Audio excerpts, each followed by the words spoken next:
ഞാനിന്നൊരു post കാണാനിടയായി. ആ post ഒരു രാജീവ് മേനോൻ എന്നോ മറ്റോ പറയുന്ന ഒരാൾ എഴുതിയിരിക്കുന്നൊരു പോസ്റ്റാണ്. ആ പോസ്റ്റിൽ പറയുന്നത് 12 റോൾസ് റോയ്സ് കാറുകൾ സ്വന്തമായുള്ള ഒരു മുതലാളിയുടെ ദുബൈയിലെ വില്ലയിൽ ലാൻഡ്സ്കേപ്പ് ജോലികൾ ചെയ്തു കൊടുത്ത ഒരു സുഹൃത്ത് എനിക്കുണ്ട്. നേരുള്ള മനസ്സുള്ളതുകൊണ്ട് മാത്രം പലരാലും ചതിക്കപ്പെട്ട് ബിസിനസ് പൊളിഞ്ഞ് നിലയില്ലാ കയത്തിൽ ഒരു കച്ചിത്തുരുമ്പ് കണ്ടെത്താൻ കഠിനാധ്വാനം ചെയ്യുന്ന കാലത്താണ് മുതലാളിയുടെ വില്ലയിലെ പൂന്തോട്ടം നിർമ്മിക്കുന്ന കരാർ അവന് ലഭിച്ചത്. അതും യഥാർത്ഥ തുകയുടെ പകുതി കരാർ തുകയിൽ. അതിജീവനത്തിനായുള്ള ഒരു മനുഷ്യജീവിയുടെ സഹജവാസനയിൽ ഒട്ടും ലാഭം ലഭിക്കില്ല, ചിലപ്പോൾ നഷ്ടം വരാനും സാധ്യതയുണ്ട് എന്ന തിരിച്ചറിവോടുകൂടി തന്നെ അവൻ ആ കരാറെടുത്തു. പറഞ്ഞ സമയത്തിന് മുമ്പ് തീർത്തു കൊടുത്തു. പക്ഷേ ആദ്യം കൊടുത്ത അഡ്വാൻസ് തുകയല്ലാതെ പിന്നീട് ഒരു പൈസ പോലും 12 റോൾസ് റോയ്സ് കാറുകൾ സ്വന്തമായുള്ള ആ മുതലാളി അവന് കൊടുത്തില്ല. ദിവസങ്ങളോളം അയാളുടെ ആഡംബര വില്ലയ്ക്ക് മുന്നിൽ പോയി നിന്ന് നിറകണ്ണുകളോടെ അവൻ തിരിച്ചു വരുന്നത് ഞാൻ കണ്ടു. കാരണം ഷാർജയിലെ എൻ്റെ 1 ബെഡ്റൂം ഫ്ലാറ്റിൻ്റെ ഡ്രോയിങ് റൂമിലാണ് അവൻ അക്കാലത്ത് താമസിച്ചിരുന്നത്. ഒരു സെലിബ്രിറ്റിയായ മുതലാളി ബിസിനസ് ചെയ്ത് വിജയിക്കാൻ ഒരാൾക്ക് വേണ്ട അടിസ്ഥാന ഗുണങ്ങളെക്കുറിച്ചും ഉണ്ടായിരിക്കേണ്ട കോൺഫിഡൻസിനെക്കുറിച്ചും സോഷ്യൽ മീഡിയയിലൂടെ റീലുകൾ ഇറക്കി വിടുന്നത് കാണുമ്പോൾ ഞാൻ പുച്ഛത്തിൻ്റെ എന്തൊക്കെയോ ഭാവങ്ങളിൽ ചിരിക്കും. ഞാൻ UAE വിട്ടു പോന്നിട്ടും എൻ്റെ സുഹൃത്ത് രക്ഷപ്പെടാൻ കഴിയാതെ നടുക്കയത്തിൽ നീന്തി നിന്നു. ഒടുവിൽ കോവിഡ് കാലത്തിന് ശേഷമാണ് അവൻ എങ്ങനെയൊക്കെയോ നാട്ടിലെത്തിയത്. ഇന്ന് രാവിലെ ഞാൻ എൻ്റെ ആ സുഹൃത്തിനെ വിളിച്ചു. അവനിപ്പോൾ കേരളത്തിലല്ല, വടക്കേ ഇന്ത്യയിലാണ്. മുതലാളി തരാനുള്ള ബാക്കി പണം എപ്പോഴെങ്കിലും കിട്ടിയിരുന്നോ എന്ന് ഞാൻ ചോദിച്ചു. ഇല്ല, 21,000 ദിർഹം ബാക്കിയുണ്ട്, അതായത് 5 ലക്ഷം രൂപ. 21,000 ദിർഹം മുതലാളിയുടെ വീട്ടിലെ പട്ടിക്ക് ഒരു മാസം ഇറച്ചി വാങ്ങാനുള്ള തുച്ഛമായ സംഖ്യ മാത്രം. ഞാൻ പിന്നീട് ആ പണം ചോദിക്കാൻ പോയില്ല. നമുക്കും ഒരു സെൽഫ് റെസ്പെക്റ്റ് ഉണ്ടല്ലോ, അത് പോകട്ടെ എന്ന് വെച്ചു. എങ്കിലും കഷ്ടമായിപ്പോയി എന്നവൻ ഫോണിലൂടെ പറഞ്ഞപ്പോൾ അവൻ പട്ടിണി കിടന്ന ദിനങ്ങൾ ഒരു ബ്ലാക്ക് ആൻഡ് വൈറ്റ് സിനിമയായി എൻ്റെ കൺമുന്നിലൂടെ ഓടി. ചെറിയവൻ്റെ പണം തട്ടിച്ചെടുത്ത് സമ്പാദിക്കുന്ന പണം ആരും ഇന്നുവരെ കൂടെ കൊണ്ടുപോയിട്ടില്ല. എന്തും ആവശ്യത്തിലധികമായാൽ വിഷമാകും. പണവും അങ്ങനെ തന്നെ. കൂടുതൽ പണം മനുഷ്യനെ വിഷം അധികരിച്ച് മൂർഖൻ പാമ്പായി മാറ്റും. ചിലപ്പോൾ ആ വിഷം തന്നെ അയാളുടെ അന്തകനായി മാറും. ഇതാണ് കുറിപ്പ്.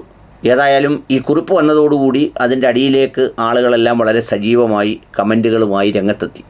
കാരണം ഇതുവരെ മരിച്ച ആളിനെക്കുറിച്ച് നല്ലത് മാത്രമാണ് എല്ലാവരും പറഞ്ഞുകൊണ്ടിരുന്നത്.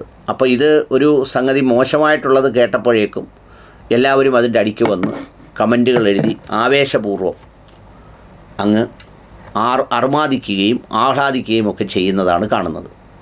ഇതിൽ എഴുതി വരുന്ന കാണുമ്പോൾ ഇതിൻ്റെ ഒരു അവസാനത്തെ ഒരു പാരഗ്രാഫ് കണ്ടാൽ തോന്നുക, ഈ എഴുതിയ ആൾ പണം ഒരു വിഷമായതുകൊണ്ട് അത് തന്നിലേക്ക് വരാതിരിക്കാൻ വേണ്ടി ബോധപൂർവം ഒരുപാട് കഷ്ടപ്പെട്ട് ആ പണത്തെ മാറ്റി നിർത്തിയിരിക്കുന്ന ഒരു സാത്വികനായി നമുക്ക് തോന്നും. ആരെങ്കിലും എന്തെങ്കിലും ഉണ്ടാക്കുമ്പോൾ നമുക്കത് കിട്ടിയില്ല എന്നുള്ളത് കൊണ്ട് ആ ഉണ്ടായത് മുഴുവൻ വിഷമാണ് എന്നൊന്നും പറയുന്നതിലൊരർത്ഥമില്ല. പിന്നെ രണ്ടാമത്തെ പോയിൻ്റ്, ഈ കച്ചവടവും ബാക്കിയുള്ള കാര്യങ്ങളും ഒക്കെ ചെയ്യുന്ന ആളുകൾ കപടം എന്നാണ് പറയുന്നത്. ആ കച്ചവടത്തിനകത്ത് കച്ചവടത്തിൻ്റേതായ ഒരുപാട് സംഗതികളുണ്ടാവും. പല വഴികളിലൂടെ സഞ്ചരിച്ചിട്ടുണ്ടാവും. പല ബിസിനസ്സുകളുമൊക്കെ ചെയ്യുമ്പോൾ അതിൻ്റേതായ വഴി മാറിയൊക്കെ സഞ്ചരിക്കുകയും കിട്ടുന്ന പണം അങ്ങനെ എഴുതുകയും ഇങ്ങനെ എഴുതുകയും ഒക്കെ ചെയ്യും. അങ്ങനെ കാപട്യവും കള്ളവും എഴുതാത്ത ആളുകളുടെ എണ്ണം കേരളത്തിൽ എത്ര പേരുണ്ടാവുമെന്ന് എനിക്കറിയില്ല. കാരണം പ്രമാണങ്ങളിൽ പോലും എഴുതുന്നത് സ്റ്റാമ്പ് വില എന്ന് പറഞ്ഞ് എഴുതുന്നതും കൈമാറ്റം ചെയ്യുന്ന കാശും തമ്മിൽ ഒരു ബന്ധവുമില്ല.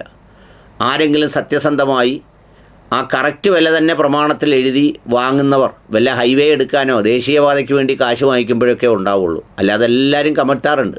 അപ്പോൾ കച്ചവടത്തിൽ അങ്ങനെയൊക്കെ ഉണ്ടാവാം. എങ്കിലും പാവപ്പെട്ടവനെ പറ്റിക്കാതിരിക്കാനും പിന്നെ ഒക്കെ ചെയ്യേണ്ടത് ആവശ്യമാണ്. യാതൊരു ലജ്ജയുമില്ലാതെ PR വർക്കിന് വേണ്ടി ആളുകളെ നെട്ടോട്ടം ഓടിക്കുന്ന മുതലാളിമാരൊക്കെ ഉണ്ട്. പക്ഷേ ഇയാളെക്കുറിച്ച് ഞാനങ്ങനെ കേട്ടിട്ടില്ല. ഇനി മൂന്നാമത്തെ കാര്യം, ഇയാൾ അഥവാ ഇങ്ങനെ കൊടുക്കാനുള്ള ഈ കഥ അറിയാമെങ്കിൽ ഈ സാഹിത്യകാരനായ സുഹൃത്ത് മരിച്ചു കഴിഞ്ഞ് 2 മണിക്കൂർ കഴിഞ്ഞല്ലല്ലോ ഈ പോസ്റ്റ് ഇടേണ്ടത്.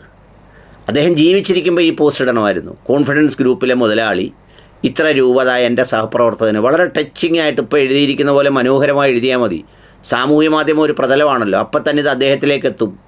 നമ്മളെപ്പോലെ കാണുന്നവൻ ഒരു മുൻവിധിയുമില്ലാതെ വീഡിയോ ചെയ്യും, അതിനെക്കുറിച്ച് ചർച്ച വരും. ഒരുപാട് സാമൂഹ്യ മാധ്യമ പ്രവർത്തകർ ഈ വിഷയം ഏറ്റെടുക്കും. കാരണം വല്ലോ ഉള്ളവനെ എന്തെങ്കിലും തരത്തിലൊന്ന് ചെയ്യാൻ കിട്ടുന്ന അവസരം ഒരാളും പാഴാക്കില്ല. അത് നന്മയോടുള്ള ഇഷ്ടം കൊണ്ട് മാത്രമൊന്നുമല്ല, അത് മറ്റൊന്നിട്ടൊരെണ്ണം ഇരിക്കട്ടെ എന്നും കൂടി കരുതിയാണ് പലരും ചെയ്യുന്നത്. എങ്കിൽ പോലും ആളുകൾ ചെയ്യും. അത് അയാളിലേക്ക് എത്തും. ഒരുപക്ഷെ ആ വിഷയം സെറ്റിൽ ചെയ്തേനെ.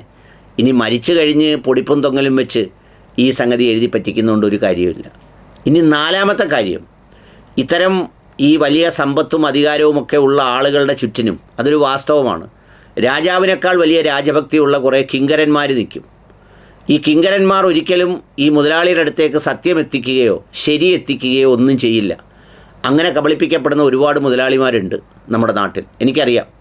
അതായത് ഇവർ 100% അവർ വിശ്വസിച്ചിരിക്കുക, പക്ഷേ അവർക്ക് വിശ്വസിക്കാതിരിക്കാൻ തരവില്ല, ഇല്ലെങ്കിൽ അവർ ഭ്രാന്ത് പിടിച്ചു പോകും. അവരുടെ വലിയൊരു വ്യവസായ വാണിജ്യ സാമ്പത്തിക ലോകത്ത് ആരെങ്കിലുമൊക്കെ വിശ്വസിച്ചല്ലേ പറ്റുള്ളൂ. പക്ഷേ അവർ ശരിക്കും ഈ മുതലാളിയെ പറ്റിക്കുന്നുണ്ടാവും. ആ പറ്റിക്കുന്നെന്ന് ആരോടാ ഈ അറിയുന്നവന് പറയാൻ പറ്റുക? വീണ്ടും ഈ പറ്റിക്കുന്നവൻ്റെ അടുത്തല്ലേ പറയാനൊക്കുള്ളൂ. അതിൻ്റെ മുകളിലേക്ക് ഇത് അറിയേണ്ടവരെ അറിയിക്കാനൊന്നും പറ്റില്ല. പിന്നെ വിധിയായിട്ട് വീഴുമ്പോഴേ ഇതൊക്കെ അറിയുള്ളൂ. ഒരുപക്ഷേ ഇയാൾക്ക് കാശ് കൊടുക്കാതിരുന്നിട്ടുണ്ടെങ്കിൽ അതിപ്പോൾ കോൺഫിഡൻസിൻ്റെ മുതലാളി ഇത്ര ദീർഘം അയാൾക്ക് കൊടുക്കാതിരുന്നു എന്നൊന്നും പറയുന്നതിൽ കാര്യമില്ല. അതാരെങ്കിലും എത്തിച്ച് കൊടുക്കാതിരുന്നതാവും എന്നാണ് എൻ്റെ തോന്നൽ. രണ്ടായാലും ഇതിപ്പോൾ എഴുതിയതിൻ്റെ ഉദ്ദേശം ഈ പറഞ്ഞതുപോലെ ഇങ്ങനെ അയാൾ ഷൈൻ ചെയ്യണ്ട എന്നും പറഞ്ഞൊരു ധർമ്മവിചാരം ഇപ്പം നടത്തി വെച്ചതാവും എന്നുള്ളതിനപ്പുറത്ത് ഈ സുഹൃത്തിന് നീതി കിട്ടാൻ വേണ്ടിയാണെങ്കിൽ കുറേ കൂടെ നേരത്തെ ഇത് എഴുതി വാങ്ങിച്ചു കൊടുക്കുമായിരുന്നു. അതാണ് എൻ്റെ ഒരു തോന്നൽ.